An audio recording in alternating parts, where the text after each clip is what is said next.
Thanks for listening to the GOSH podcast, the Gynecologic Oncology Sharing Hub. We share real, evidence-based discussions on gynecologic cancers featuring stories from patients, survivors, researchers, and clinicians. Our podcast is produced and recorded on traditional unceded territories of the Musqueam, Squamish, and Tsleil-Waututh nations. It is produced by the Gynecologic Cancer Initiative, a BC-wide effort to advance research and care for gynecologic cancers. In honor of Endometrial Cancer Awareness Month, this episode contributes to ongoing conversations aimed at increasing awareness and understanding of endometrial cancer. Today we are joined by Jennifer Graham, who is a 3-time cancer patient from Manitoba and a patient advocate with the Marathon of Hope Cancer Centers Network. Jennifer has also recently joined the GCI as a member of the Patient Family Advisory Council. Drawing from her lived experience with breast, endometrial, and ovarian cancer, she is passionate about advancing patient engagement, supporting cancer research, and improving care through collaboration between patients, researchers, and clinicians. Hello, everybody. My name is Carly Allen, and I am your host today of the GOSH podcast. I am a 2-time vulvar cancer survivor and ostomate, and today we are welcoming Jennifer Graham. Welcome, Jennifer. Thank you. Hello, everybody. We really appreciate you sharing your story. So why don't we just get right into it? Why don't you tell us what type of cancer you had and what that journey involved, which is a very long conversation, of course, but however you can kind of summarize it to start, and then we'll go from there. Okay, thanks. So I was diagnosed with an early stage invasive ductal breast cancer in early 2012. So that was 14 years ago already. I was 38. So at that time, I went through reconstructive surgery and chemotherapy, and then several other revision surgeries after that. So it was a couple of years of work done on me. Now, fast forward to 2025, I was investigating perimenopausal symptoms, and I'd gone to my family doctor, and I always push for a pap test. So we did a pap test, and I got a call. They said that there was something unusual there. So I went in for colposcopy, and now, I'm just going to insert here that we know that a pap test is not a diagnostic for endometrial cancer. Yeah. But that's what I ended up getting diagnosed with. So there were some endometrial cells there that shouldn't have been. And so, all along, the doctor said, oh, it's probably nothing. It's probably nothing. They were doing an endometrial biopsy. It's probably nothing. Well, it came back as something. So at the end of May, they told me that I had a low-grade endometrial cancer, and it was an endometrioid carcinoma. So the treatment they offered me was a full hysterectomy. So, removal of the uterus, cervix, also bilateral Selpinge oophorectomy. So my uterine tubes were going to come out as well as my ovaries.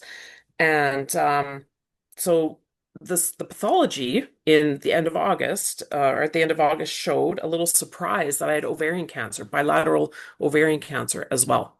So they decided that it was really 2 primary cancers.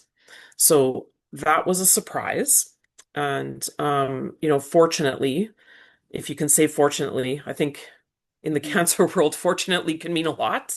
Yes. But fortunately, those 2, they decided they were 2 new primaries, and they were early stage and of low grade. So I'm fairly fresh out of chemotherapy for the ovarian cancer. So that was 2 months ago since my last chemotherapy. And so right now, I am in recovery from the most recent cancer diagnosis. And, overall, it's been quite the year of learning and a year full of surprises and joy and sorrow and strength. And I mean, that goes without saying for the 2012 diagnosis as well. So that's me in the cancer nutshell. Yeah. Just sum all that up in a few sentences, right? Yeah. And so when you think about it, going through cancer for second and theoretically third time, how do you compare how you handled that diagnosis, being that you were already a breast cancer survivor? Do you think that you were a little more ready for this new stage of fighting? Did you handle things differently just because you had been through that initial diagnosis years before?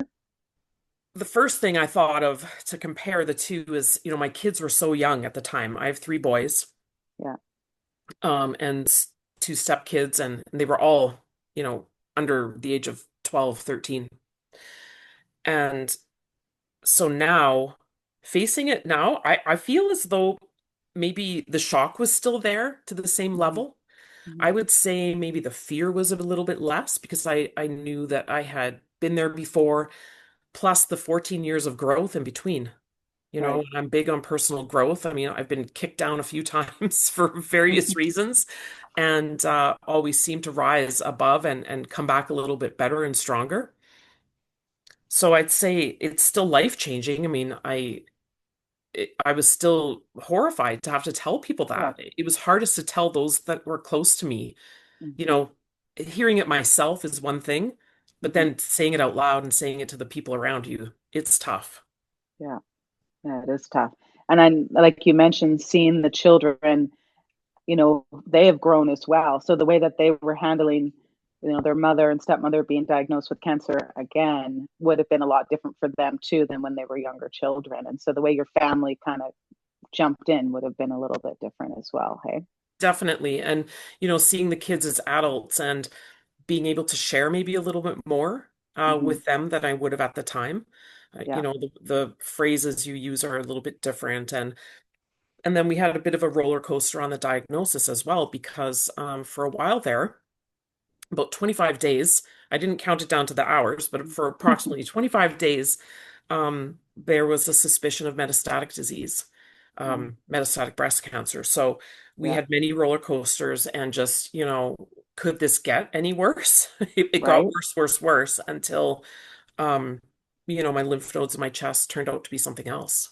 I know I had some negative, positive, however we want to word it, lymph nodes in my thyroid when I was going through treatment, and they biopsied and stuff. But then as my treatments went through, it just kind of went away over time.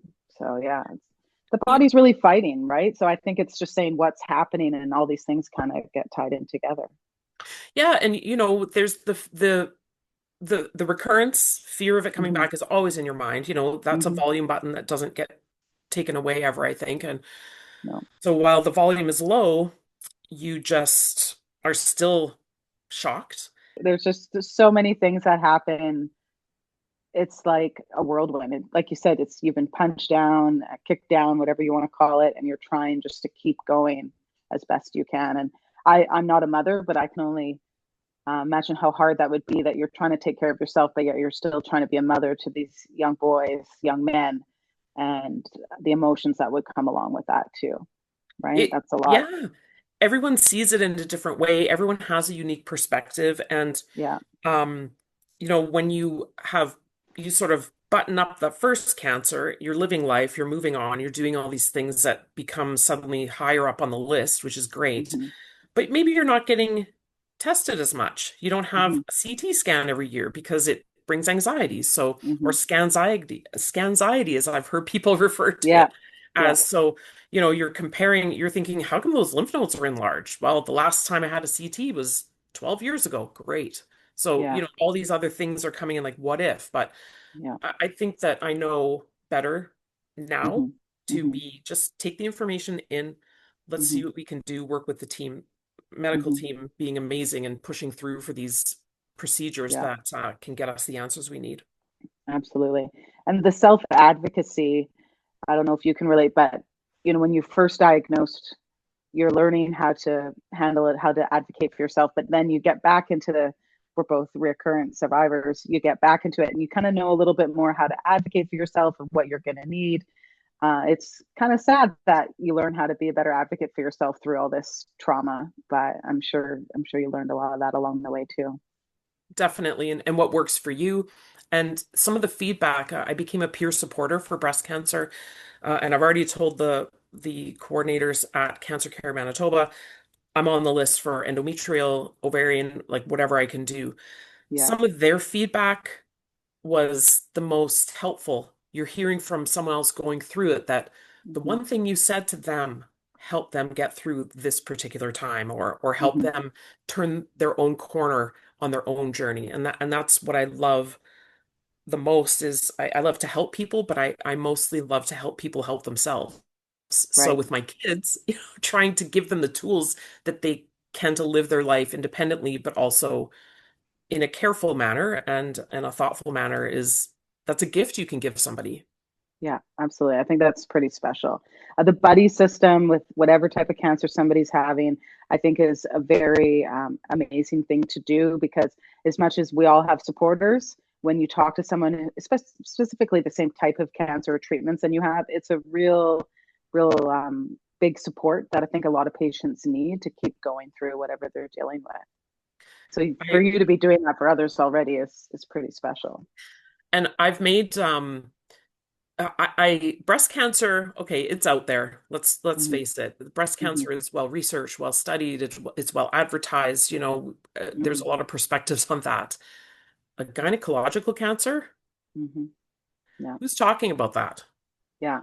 I have a few things that I've wanted to normalize in 2026. In 2025, I picked a word, ironically, elevate. That was my word for 2025 Hmm. to motivate myself. And this year, after being through chemo again, I'm like, I'm going to talk about constipation. I'm going to talk Right. about all these meds. I'm going to talk about the foods that are helping me get through this. And Yeah. and so I'm trying to normalize. So let's normalize talking about gynecological cancer. For me to meet some gynae patients or gynae cancer women Yeah. in the restorative yoga program, in this Hmm. moving forward, some fitness program I'm in that Cancer Care Manitoba puts on.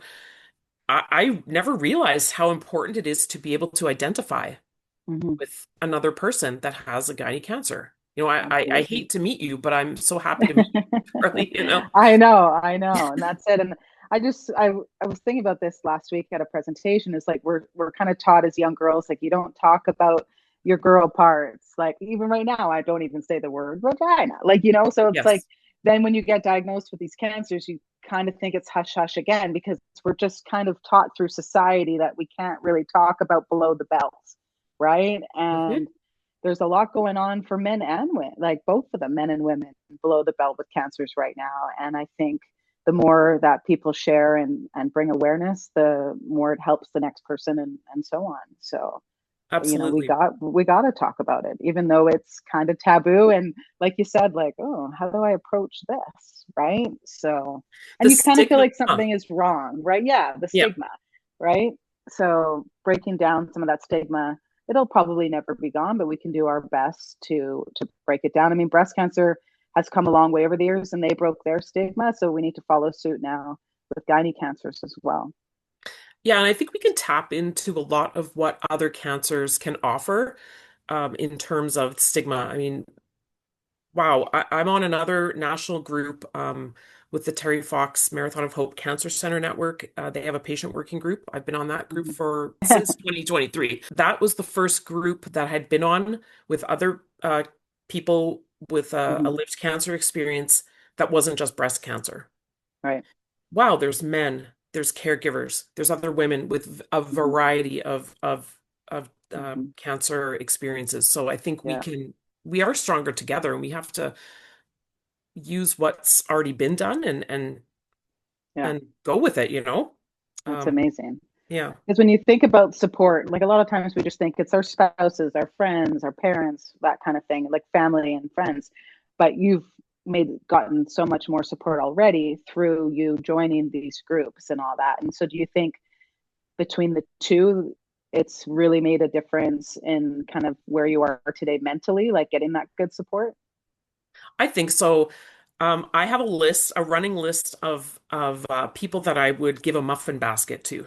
Okay, so I have a list of people, and I have in one of my notebooks all the people that have done me a solid and maybe gotten me into a test or just talked Yeah. with me and made my day a better day and made me feel better about what's happening. And I think meeting all these other people and listening to their perspectives, it really sheds some new light on what people are going through day to day.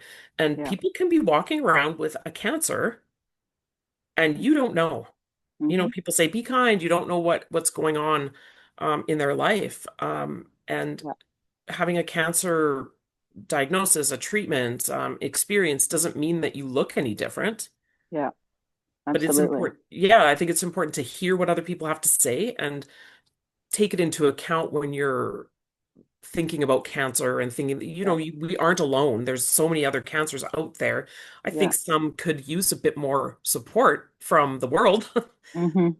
Hmm. Yeah. And, I often say cancer doesn't have one look, right? Like some people lose their hair from chemotherapy, some people don't. Some people have more surgery than treatments. But you can still be in stage 3 or even stage 4 and look kind of whatever normal is in quotation, right? Yes. And I was kind of one of those. I didn't look like your typical cancer patient. So I really learned a lot of how people judge. And so when you add in the gynae cancers into this, it's like people are getting judged twice over, Yeah. right? So you're right. You just don't know what people are going through, and people just need to take a step back and not judge and just let people continue on as best they can, right? Yeah, and a recent feeling that I've had is that, I'm quite immersed in the cancer space. Yeah. I'm all over it. It's all over me. And putting myself out there into the world and putting ourselves out there when you're joining the cancer space, that could be pretty nerve-wracking. And you have to have some courage to, Hmm. talk about how you're feeling and things like that. Hmm. But go the reverse, go back into just go out for supper, go watch a game. Go, I was on a flight this week. I traveled to see a friend, and you know, people are looking at you, and you just Hmm. have to be okay. Got to be cool, Hmm. try to not be insecure Yeah. about what you're doing and saying and looking. And but Yeah. people, there is still a lot of fear. That's my point. I think there's still a Hmm. lot of fear surrounding cancer, and Hmm. when you're in the space, you feel so supported, and it's okay to talk about it. And we're breaking down barriers within, but we need to push that outside of our groups and let other people know that there is hope and that there are a lot of new treatments and there is a lot of research being done and that reaching out and getting a network of support is one of the best things you can do for yourself. Absolutely. And would you say that once you decided to do that and reach out and join these groups, that it was a pretty like shifting type moment for you in the cancer community? Definitely. I like some people have said what you said to me made so much sense and thank you. That happens for me too. I had one of the consults I had for the breast cancer time. The surgeon said if you make one phone call, if you phone one place, just do phone this place. And we have a place called the Breast and Gynae Center of Hope here in Winnipeg. And it was just the Breast Center of Hope at the time, Breast Cancer Center of Hope. I phoned that number. The I tapped into an existing support group, support program that I didn't know that I needed at the time. Hmm. So yes, coming back into this cancer sphere again, it's just a little bit different. It's developed. Hmm. I've been able to see a huge, I guess, a range, an increase in what is available for patients. Hmm. Um, and so that moment shifted my experience the first time. And I'd say being courageous and taking a risk on myself and just taking a chance and sharing my story, sharing a part of myself, Hmm. that has really opened my eyes to how much there is. We need this. We need to share our stories. We need to talk. And that there's a lot of people out there who are really thankful to know about what to expect when they go through a Yeah. cancer experience. So, Yeah. um, I think Exactly. the moments that occur, if your eyes and your heart are open at that moment, you can take that information and really begin to shift by doing the work and finding new ways to communicate and, saying yes to the things that are going to feed you, saying no to the things that won't, because that's really saying yes to yourself. Yeah. And I think then a shift can begin. And when you Yeah. start banding with other like-minded people, that's when you start getting a shift, getting a wave, and that's what we Right. need.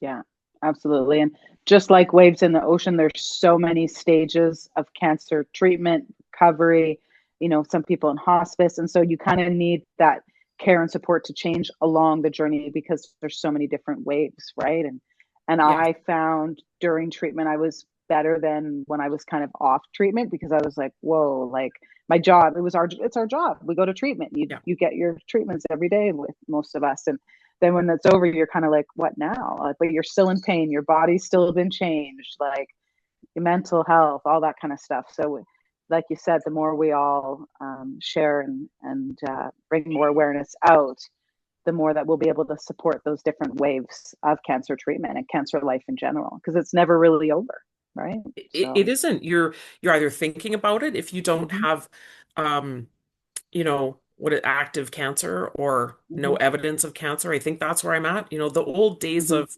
well, now I won't say, I think there are some cancers that may still use the term remission. There's yeah, blood cancers, there's I mean, I'm a solid tumor cancer girl, I guess. I don't have a liquid cancer. yeah, Um, but I think there's so much we don't know as a patient, as a mhm, person with cancer experience, there's a lot I don't know, but I think, you know, you need to maybe learn something every day. You're going to yeah, learn more about yourself, right, than about the totally, facts about a yeah, cancer. yeah. You can't learn anything in one day. There's new lessons everywhere, and the thought of it always in the back of your head, like, will it come back again? And look at you now, like with three different types of diagnoses, and I'm two, and I kind of get triggered when I go and I maybe speak to somebody, or I meet another patient who needs a buddy, and then I start to relive some of the worst days of my life, and I get quite emotional. Not always around people, but sometimes. So sometimes on Instagram, I cry in my stories. I'm not going to lie, but it's hard to relive because you work so hard to get out of that stage, and then when you go back, it's really hard, right? So, It I mean, is.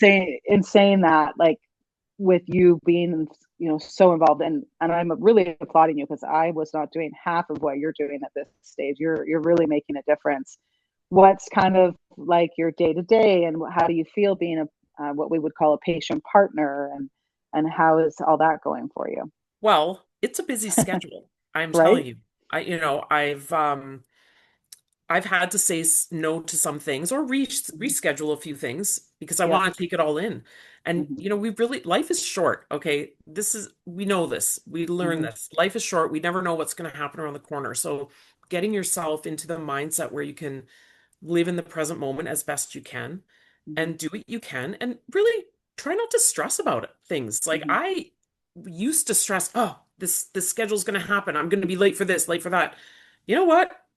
It's going to be good. Yeah. Everyone's trying the best they can. Mm-hmm. Put out the energy that you only want the best for others and for yourself, and it Mm-hmm. will come back. It's amazing. Yeah. You're not just putting energy out that you're going to get the parking spot or that traffic will open up when you're late. But I have done it and it works. It works. But, I guess knowing that I can help even one person with my Yeah. story, if I can encourage even one person to just be courageous for 5 seconds. Ask the Mm-hmm. question in your doctor's office. I had a choice at my primary care appointment, April 1st, 2025. Do we need to do a pap test? I actually went through a list of, well, I always get a pap test. I know the standard of care is 3 years. Maybe I should skip it. It's been fine. I had this dialogue in my head, Mm-hmm. but I said, nope, we're going to do one. Had I not Yeah. done it, I would not be here today. So, Right. you know, I just had to be gutsy for 2, 3 seconds to say, no, that's what I want. Yeah. Asking, it's okay to ask for what you want. And Mm-hmm. it's okay to change your mind. As you Mm-hmm. mentioned, you're on a journey. You don't know what's around the corner. You have Yeah. to have a certain level of flexibility. You're going to get some news that is great, less great, awful, Mm-hmm. but it's going to be okay. You need time to process everything. Mm-hmm. And, this is something that's fueling me right now, but I won't be able to do this forever. I'm going in, I'm giving what I can, and Yeah. then other people will come behind me. Like we have to sort of blaze the trail sometimes and let other Yeah. people have a chance and be a part of the conversation and share their story as well. Mm-hmm. And I heard a term the other day in another seminar I listened to about, walking with people. Let's walk with each other Yeah. and see what happens. Let's walk and have a conversation. So, that's why I'm so grateful for this opportunity to talk with you and and it opens up, if your heart is open, your eyes are open, and you're ready to take on some new information, just say yes, and you Yeah, never know where the path will lead you. absolutely. And like we're talking, like waves seems to be a trend in our talk today. Like you ride the waves and you can do a lot at this point, and maybe you need to do a little less here and pass the buck to somebody else here. But any which way you can do that, it's very impactful for the next person, right? And Yeah. in saying that, if Susie called you up today, and I always use the name Susie for an example, Okay. no offense to any of the Susies out there. If Susie calls you up, she's in the beginning of her journey, and obviously she's overwhelmed, stressed, all that kind of stuff. What's maybe some advice you would give her that you may not have known at that stage of your journey? I think I would say, hey, Susie, you know, keep your, Sorry, I had to laugh. get yourself to a place like allow yourself the time to process this news. Get the information. Information can be at the core of this. Yeah. Information about how you feel, information from the diagnostics, information from, some of the best people on the planet, clinical nurses, Hmm. make friends and get that information. And then what I would tell Susie is that, I never realized, like I kind of wish I realized at that moment how much more enriched my life was going to be because of this cancer diagnosis. My life I, has really gotten better. I love that you said that because I feel that too. Not Yeah. that we want to go back and go through this for a third, fourth, fifth time, but there's so much awful that happens with cancer, but there's so much beauty that also happens with cancer. Yeah. And I love that you've found some of that beauty. Thanks. Yeah. And I mean, just how each person gets there is going to be their Hmm. choice. We all have Hmm. choices. Yeah. If you want to find out all the information possible at the beginning of this diagnosis, give me the Hmm. results, give me the report. Hmm. Um, Great. But there may be a time that you don't want to know. There was Hmm. a time I did not want to know. And Hmm. I said to my team, I do not want the sad eyes. Do not look at me with the sad eyes. I can tell something's Yeah. not good. Yeah. And so we kind of decided no more sad eyes. Let's just Yeah. work, make our decisions based on the information that we can get. Yeah. And then, Susie, take the lead, Yeah. and feel Yeah. confident that the questions that you need to know are Yeah. important to you, and Yeah. your team will see that. Absolutely. Like So, knowledge is power. mhm, We kind of say that all the time, but I'm very similar to you. I got to a point where I was like, too much knowledge is going to really take over my thoughts, my mental yeah, health. So I had designated people who would take on, and when I needed to know, or if we needed to go back and read later, because I just was going to lose my sanity. Like I was going yeah, crazy with all the scary, all the pain, everything at once. So I kind of just was on a baseline at certain points of treatment just to keep me going. And one thing I say quite often is cancer is going to change my body, but it's not going to change my mind. And so that was kind of the way that I went with it. But everybody's different. I think I like those strategies. There's a point where you can surrender to what's happening. Hmm. Ooh, I know when I surrendered after getting this last time. I surrendered 100% Hmm. after my bone scan. Yeah. Because they're telling me it might be metastatic breast cancer in addition to the other two Yeah. gynae cancers. And I was just like, okay, what else? You get a bit of an attitude sometimes. You're like, Hmm. where else is it? Are you going to scan my bones? You're going to scan my brain? And they did. And Hmm. so, sometimes you have to get a bit cheeky with cancer. Hmm. Hmm. But I surrendered. I was like, at this point, whatever's going to happen is going to happen. Hmm. You will face some rough Hmm. Absolutely. waves, and you're going to swallow some Absolutely. water. That's really powerful. I think I can remember mine too. Yeah. And I did it privately because I was always really concerned about my tribe around me. I don't know if you were kind of thinking of your husband and the kids a lot. And Mhm. so I did it privately, but I still think that I have moments where I surrender even all these years later because that fear never leaves us, Yeah. right? To go back to that place. And I think if you have, something different. Last time I had cancer, I probably told everybody. I mean, I worked through chemo.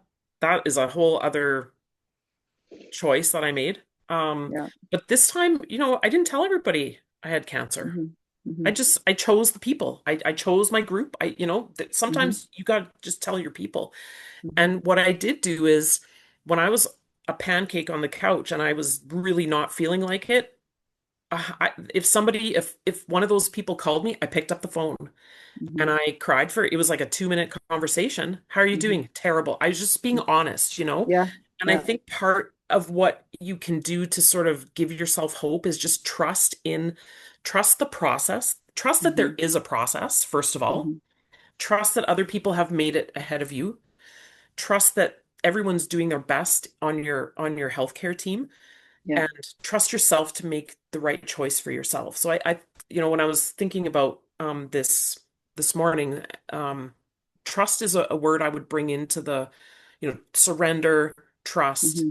but also, careful consideration of how you are managing yourself. So yeah, maybe today Yeah. I can't talk to you, but I'm all about going for coffee when I can, or just, Absolutely. having a chat on the phone, and I'm doing Yeah. the best I can. Absolutely. And the people that are really there for you will have no issue hearing that. And so that's all that really matters. Like I had a lot of people come out of the woodwork that I hadn't talked to in years and Mhm. they reconnected us. That was one of my beauties is that it brought back friends that, we get busy in life and you go this way, that way. Yeah. Um, so the people that are in your corner, they're happy to hear those types of things when you're not doing it well. And at least you answered the phone. You didn't ignore it, right? That took me that gave like I needed courage to answer the phone. Hmm. And it's not about, oh, I want to show people how sad I am. Yeah. No, but I mean, the face of cancer is also not just happy days, I made Hmm. it. Hmm. There's a lot of ups and downs, but Hmm. it is better when you have someone to share it with, Yeah. I guess. Yeah. Yeah. And when you think about it too, like that person calling was thinking about you and took time out of their day. And in the beginning, I was kind of like, oh, I don't want to answer anything. And then I was like, well, wait a second. They're literally thinking of me in this moment. And how lucky am I to have somebody who's thinking and wanting to see how I'm doing, even if Yeah. the answer was I'm doing crappy right now, because they really cared. And so that's something that I think we got to think of as patients sometimes. And on that point, depending on where people are at spiritually, Yeah. you can come in and out. I mean, myself, Hmm. I flow in and out of the spiritual zone practicing, Hmm. but sometimes it depends on what you believe in it. Even if you believe there is a higher power, like I was also, around that time of waiting for the results of which way this Yeah. diagnosis was going to go. I was on my knees a couple times, and another Hmm. time, probably the same day, I think, I went to visit a friend of mine at graveside where she had passed Okay. 4 years ago. I was just like bawling my face off Yeah. and just feeling so alone and missing her so badly. Yeah. Um, and at that moment, I my phone starts pinging a Wow. friend of ours. Oh, hey, thinking about you. I am sending dinner home tonight with Tim, and so Yeah. you don't have to cook tonight. Something just small like that. And if you like, Yeah. again, if your heart is open and your ears and eyes are open, there are people around us. There are angels Hmm. around us. There is a support Absolutely. network that is activated. Yeah. And if you allow yourself to go, that Hmm. is just like, wow, I didn't know I needed that. Thank you. Right. There are signs, and that when you just telling that story, I got goosebumps. Like, just I could so picture you there at your Yeah. friend's gravesite. Like, that's insane. And I'm like you. I was raised kind of in the church, but not big. And then as you get older, you choose your way. And when I was really sick, I definitely talked to God or to my spirit guide, whatever you want to call it. And I swear I saw my grandmothers at my bed one day who have long passed, and that just kind of lifted me up in times where I felt so heavy and dark.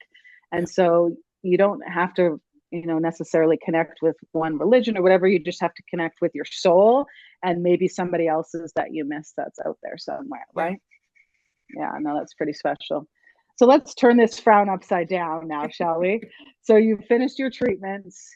Tell us what the doctors have said where you are today and what do you hope for, even short term in the next month or for the rest of this year for you and your family and your advocacy? Well, I can't remember the term, just no active cancer or no Yeah, evidence of cancer. So, yeah. but my eyes tune into, did you test both my ovaries for Hmm.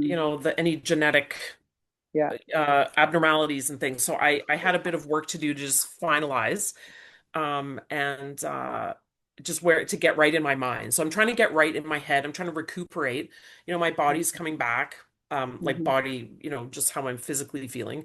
Yeah. Um, and what am I doing? I guess advocacy right now, Hmm. preparing myself. It finally is turning into spring here. So getting myself outside. I went outside, just sort of getting a little bit back into the groove. Yeah. Unfortunately, my cancer is still, my mom just got diagnosed with breast cancer literally Mm, 2 weeks ago. jeez. She's got a good option for treatment there. And my father-in-law has a cancer that's advanced Mm, and incurable. So, that mm, is still in my day-to-day. But I will say that there still is joy and it's finding joy and mhm. this is an opportunity for me to reset. I've been knocked down again, but I'm coming back and I'm looking to find new ways to get into that personal growth and to grow again. So I Yeah. think we can have many iterations of our life and I think we can really improve ourselves into the Yeah. future. So Yeah. right now I'm trying to dial down that worry about a recurrence Yeah. and so I at Cancer Care Manitoba, like I'll be followed for 6 years. Yeah. So I have my schedule set Hmm. and yeah, I Yeah. mean, like you said, when you are in cancer treatment, that's your job. And Hmm. so my calendar's opening up a little bit from the care side, but into the advocacy side, I'm trying to do some of that work as well. Yeah. So Well, I think you're doing an amazing job, and I can't wait to see what comes for you.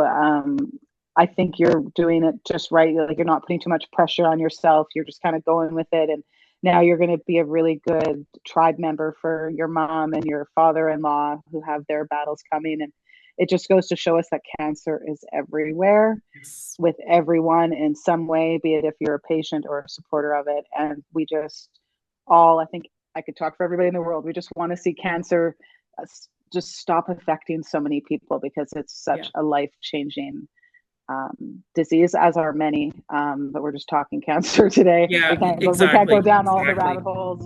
Yeah. But I just wish you and your family the best, and I can't wait to see where you're going to go. Thanks for joining us on the GOSH podcast. To learn more about the Gynecologic Cancer Initiative and our podcast, make sure to check out our website at gynecancerinitiative.ca.